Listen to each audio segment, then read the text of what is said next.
So you are not going to believe this shibbity-doo-doo. Also, hello, my friends, and yes, welcome to yet another episode of Ups and Downs. I mean, there's two today, because wrestling keeps firing out the shows. And we did go to Saudi Arabia, and we did have Crown Jewel, and within about 10 minutes, this was my face, because I could not believe what life had presented to me. Let's up those downs. But yeah, on the pre-show, it was JD McDonagh taking on Sami Zayn, and Sam hit the haluva kick, and he hit the least devastating move in all of sports entertainment, the blue thunderbomb. And did it work? Yes! Yes, it did. So I lost my damn mind, and straight away everyone on the internet is all like, oh yeah, Simon, but he beat AJ Styles with it once. That's my point, you absolute goobers. Go and look at the success rate of this maneuver. It sucks. So I couldn't believe it. I actually fell on the floor and started having convulsions, and I had to check that I hadn't entered the Phantom Zone. Thankfully, I surveyed the area, and I couldn't see General Zod, so I thought I was okay. So honestly, I am going to give it an up, just because this shocked me more than CM Punk returning at Survivor Series, if that were to happen. I mean, the Blue Thunderbomb won a match. I mean, what's next? Me with hair? You'd love to see it. Maybe not. Up. When we probably had our match of the night. Because it was Drew McIntyre versus Seth Rollins for the World Heavyweight Championship. And in many ways, this was like watching a Pokemon that had evolved in the middle of the damn thing. I mean, look at Seth and Drew together. It also massively benefited because if you put a gun to my head, there's no way that I could call this. And given what we did do here, Drew McIntyre should absolutely be the World Heavyweight Champion in at least a couple of months. He even caught Seth Rollins off a dive at one point and just started laying into him when we got these chops. So you hear this for a while. But Rollins had a much better idea, and he kneed Drew right in the head. I was like, yeah, that'll do it. This led to the Falcon Arrow, but when Seth went for the damn superplex, that got turned into the Future Jock TDT when we got our first 1-2-ooh, and from here it was just escalation, because WWE really wanted you to believe that the Scottish Warrior was going to win. Now, Rollins was able to finally score with a dive, which was a lovely life lesson, never give up on your dreams. At this point, I was like, wait a minute, isn't Seth Rollins meant to have a bad back? I think they remembered too, because McIntyre threw him into the Simba the Steel steps, and the commentary team were like, oh no, his back. Then in about 10 seconds, we totally forgot again. McIntyre then went for the Claymore when Seth Rollins ducked, and he came back with the curb stomp, and honestly, the ref went 1, the ref went 2, and the crowd went ooh, because Drew McIntyre kicked out. That's when I knew we were in for a roller coaster ride. We were doing WrestleMania finishes. It then happened the other way around too, because Rollins went for the Phoenix Splash, totally missed, and he got Claypored, and we got another 1-2-ooh.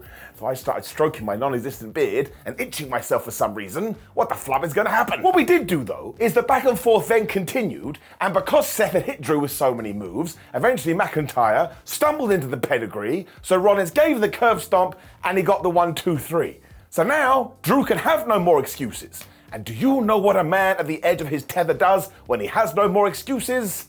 He turns heel. When this does happen as well, it's going to be beautiful, because I would argue that across the entire wrestling landscape, Drew's character arc is one of the more interesting. So yeah, this was the match of the night, as I've already said, giving it up. We got shenanigans too, because Damian Priest's music then hit, so everyone's like, oh my gosh, he's going to cash in his Money in the Bank, which he was going to do when a hooded man jumped out of the audience, he took out Damien, and he ran off with the briefcase. What? So 1, bring down the crime counter, because that is theft, and 2, this was Sami Zayn, which means Sami went into the crowd and put this hood on, just in case this happened. That is a weird thing to do. I did like this though, because we haven't teased this for a while, and you do want to keep the fact that Damian Priest is Mr. Money in the Bank in your head. So yeah, plus it all tied in, because then we cut to the back, Drew McIntyre was all like, man, I'm such a sad panda. When Rhea Ripley walked by, I was all like, ha ha ha, you should have listened to me. And maybe he will. As we had just seen the Women's Champion too, we went right into that match. So it was Rhea Ripley taking on Shayna Baszler, taking on Nia Jax, taking on Raquel Rodriguez, taking on Zoey Stark. I think I just said somebody's name twice there. I don't know. I mean, it's basically half the roster. Now, it was always going to be a bit chaotic because we did have 5 people. But essentially the early story was, Nia Jax is a monster and she's going to squish everyone, so she got to squishing. She really was throwing everybody around too, including Rhea, and this is when we do need to give Ripley more props, because she was selling for everyone. I mean, at one point she got hit with the Zoey 360, and she fell to the floor like she was dead, and that also resulted in a pretty good 1-2-ooh. Jax had to break it up. So I suppose Zoey can now claim, excuse me, I was about to win the championship, as Raquel Rodriguez may be able to too, because she hit the bomb of power, and she too got a near fall. That one just didn't work. Baszler then decided she had been left out, so she was applying triple submissions. And I still find it kind of crazy. She's basically an afterthought at the moment, even though she retired Ronda Rousey. So for goodness sake, go out there and get a story for her yesterday. Around about this point too, Rhea had decided, you know what, I'm going to hit an avalanche riptide because I'm just that kind of a guy. And given that she saw that Raquel Rodriguez was about to pin Shayna Baszler, she basically did this riptide onto every single person when she looked at Baszler and thought, you have been totally mushed, because she was on the bottom. 1, 2, 3. So Rhea Ripley did retain her title, and I thought we all saw that coming, though I don't really get what the direction is now. But as I always tell you, and I will tell you again, as big as a star as she is right now, in 2024, the nightmare is going to get even bigger. You can just smell it. This was fine up when Sikoa killed John Cena. I'm not kidding. I mean, that is hyperbole, but still. And it kind of ties into John Cena's feud with Austin Theory, because maybe he thought that one didn't work, and now he's turned his attention to Solo, and he's trying to make him into a megastar. This basically went Sikoa destroys, Sikoa destroys, Sikoa destroys. Cena comes back with one of his moves, Sikoa doesn't care about it, and it goes back to the destroyer. Even the STFU didn't work because Solo just came back with a hip attack. And when Cena went for the 5-knuckle shuffle, Sikoa was like, well, I'm just going to hit you with a Samoan drop. This is totally fine, he is Samoan. He then kept on going for the spike, and John was able to avoid it to begin with. But when he eventually did score with it, he hit it again, and he hit it again, and he hit it again, and he hit it again, to the point I think he had decided, well, I'm not a big fan of the larynx, so I'm gonna rip John Cena's out and eat it. I mean, this got so brutal, that kid from The Simpsons turned up and was all like, stop, stop, he's already dead. And so Sikoa must have agreed, because he pinned Cena for the 1, 2, 3, and once again, mark this down as a distraction. So if you do want to call it a squash, I totally get it. And afterwards, Cena sold this like, oh, I'm definitely done. And he's probably not done. And what will happen is we'll get to WrestleMania 40 and he shall finally vanquish Solo Sikoa. But if we treat this right, I tell you, come 2024, we're back there again. Solo can become the tribal chief. This was very well done and really quite surprising. I mean, look at my face. Up. And then we got some nonsense next. Why not? Now look, this wasn't necessarily designed for you, and it wasn't necessarily designed for me, but it was designed for the people in the arena on this evening. And sometimes that's just what you gotta do, and you just gotta accept it. Because The Miz did indeed welcome out local celebrity Ibrahim Al-Hajij, and then Grayson Waller came out and said, I don't like you. So The Miz beat up Grayson when Ibrahim hit the people's elbow. And he did it with the biggest smile on his face. And I was like, good for you, son. Good for you. So once again, if you did look out in the fans, you could just see all their smiling faces. So no up, no down. I wasn't massively enjoying it, but I wasn't massively against it. But I suppose I did enjoy it because, again, it's nice to be nice, and it's nice to see people enjoy nice things. I don't know how we got here. Let's just move on. Because out came Logan Paul, and he has now come of age, because he is the brand new United States heavyweight champion of the world. That's not what it's called. I mean, this was always going to happen eventually, but still, Logan Paul is some kind of wrestling savant. This is only like his 8th match. And if he does decide to take it seriously, as in go full time, he could easily become the world champion. I ain't kidding you, he is that good. It massively doesn't hurt that he was working Rey Mysterio either, one of the best of all time. And yet, at one point, Rey went for this springboard moonsault, and it looked like he was going to land on his head, and Logan became some kind of wrestling veteran because he caught him and gave him a power slam. Now this has caused a mass debate online with people saying, oh my gosh, Logan was in the wrong position, but that ain't the point.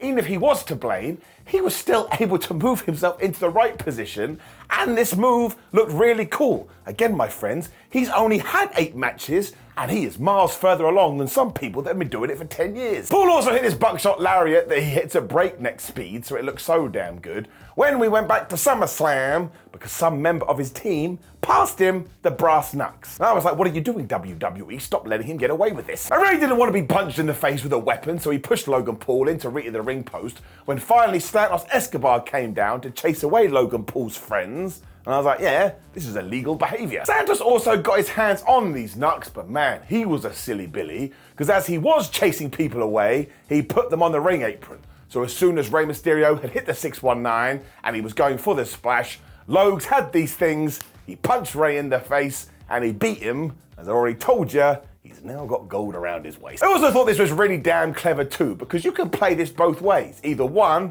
Santos did make a mistake here, or 2, as we have been talking about, Escobar is going to go heel on Rey Mysterio, so while it looked like he placed him there by accident, actually, he was setting up Logan Paul.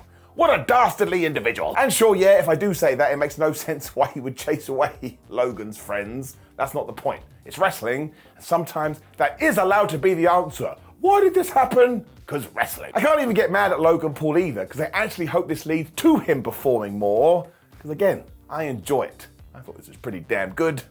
When we had more fun and more sports entertainment and another angle that could play out later on down the line. But it was Io Sky versus Bianca Belair for the other women's championship. And to begin with, Bianca was just bipping her around before Sky was like, well, I'm done with this. And she went after Bianca's knee. Always works. Belair still hit all these suplexes as Io Sky just got faster and faster. This was, I was like, listen to me, Ether. We should do more of these two. They've got good chemistry. There was a massive shame the crowd wasn't massively into this because I think they were exhausted from seeing John Cena lose and Logan Paul win. But that all changed when all of a sudden Bayley arrived and everybody was like, wait a minute, I think some shenanigans are going to happen. They were totally correct. And this really was the ultimate in distractions too, because not only Bianca Belair was like, oh no, it's Bales, but Io Sky looked at her like, what are you doing here, Mother Hubbard? Because I guess they'd have a conversation in the back, and she had told Bayley, don't you dare do it. And now she was defying her. Sky then used Bianca's hair to her advantage, and I was like, man, Belair, you're gonna have to get this like signified as some kind of illegal weapon because people keep doing this to you. But it really did work, because they spilled out to the side, and Io Sky hit a moonsault to the floor. I was like, she crazy. Bayley kept casting distraction too, which actually got everybody in a kerfuddle, because all of a sudden Bianca Belair was able to use that, and she was about to win until she didn't. Because for her protection, kayfabe-wise, we got a massive surprise on a Saudi Arabia show, maybe the biggest one yet, because who returned to WWE to align herself with the champion? It was flipping Kairi Sane. Now she pushed Bianca Belair right into the ring post where we teased the count out, but actually it didn't matter, because as soon as Bianca got back in the ring, Io Sky hit the moonsault, and we got the 1, and we got the 2, and damn it, we got the 3. Bayley also sold this big 2 because she was like, what is Kairi Sane doing here? And after this, Io Sky and Kairi absolutely whipped Bianca Belair's ass. And do you know what we've done here? We have planted the seeds for the breakup of Damage Control, because Bales ain't gonna like this at all. I actually thought in terms of narrative, they're good up. And then Cody Rhodes and Damian Priest had a match. Good for them. Now that is a little harsh, but there's just not more we need to say about it. I mean, on this show, we got told that at Survivor Series, it is going to be War Games, so we just did a bunch of distractions here to justify the fact that we're having the Games of War. It looked like Cody had this one early on when he did hit the crossroads, but then here came JD McDonagh, and here came Finn Balor, and they were getting in the ring, and Cody didn't know what was going on. So Damian Priest hit the big chokeslam, but that didn't work. So Dominic came out with the chair when Jey Uso finally decided, oh, well, I'm supposed to be helping Cody Rhodes. I guess he was on the toilet or something. Because it was all a fracas, Rhodes was able to hit the Cody cutter and then 3 crossroads to hit the pin. And my word, does he like to do a trilogy of finishes? And he's been doing it for the last 5 years. So yeah, once again, you can see how this is going to set up War Games. But I suppose that makes all the sense in the world. And they do feel like 2 megastars at the moment. Can't get mad at that. But we shall just do it here, especially because it does tie into the main event. Even though you can justify it, WWE is using the trope of interference and distraction way too much. And once again, I do get it, but you can still get something and realize that we are overdoing it. Because yeah, if you go through this thing, and Raw, and SmackDown, everybody has to go through this. And now I just expect it. You don't want that. It's meant to be a surprise. It's meant to be a shock. Down. And speaking of that too, yes, it was time for the main event. Now, this was an odd watch in 2023 because as we're all nerds, we sat there and we were like, well, look, Roman Reigns isn't going to lose. Now isn't the time. So the goal is to make LA Knight come out the other side feeling like a superstar and a main eventer. By Jove, I think we did it. The fans had all these yeah signs as well, which just added to it. And after LA Knight had absolutely whooped the Tribal Chief's ass to begin with, Roman spilled to the outside and he was like, oh, Paul Heyman, what do you think we should do? I was like, what are you asking him for? What's he gonna say? Try again? Maybe he did, because all of a sudden Reigns was in control. This is when the head of the table took over and he did that thing when he hits a big move and he just walks around saying stuff. And lots of people don't like this. I just want to tell you, I love it. Because some of the stuff he comes out with is so funny. I very much enjoy the Roman Reigns character. Knight then did this great dodge work off a spear where he was able to hit his big superplex. But of course, Solo Sikoa had been clued up. And as soon as this did happen, he came out to cause distraction. It meant the referee didn't know what was going on, so Jimmy Uso was here and he attacked LA Knight. But that is when Roman hit him with the Superman punch and he hit him with the spear and we've got a 1-2. Now look, I get it. Everyone kicks out of the spear, but actually when you go through the list, it just puts LA Knight in phenomenal company. Cody Rhodes, Sami Zayn, Kevin Owens, Drew McIntyre. So once again, WWE now sees him as a main eventer. The absolute best 1-2 of the night followed though, because LA Knight was able to hit the blunt force trauma, and just when he was about to get the 3, Jimmy Uso put Roman's foot onto the rope, and I tell you this, bless this Jimmy Uso. He was like a magician. He did everything possible so the referee couldn't see him.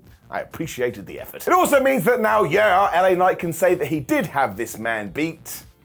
And sadly, he went and lost. Because LA totally forgot he was in a match and he went and threw Jimbo through a table. But then because he was by Barry Barricade, Roman Reigns speared him through Baz. That was unnecessary. He's already dead. He put him back in the ring. He hit the super spear. Uno, dos, tres. And once again, I do understand this whole bit has become a little bit long in the tooth, but I've already explained this.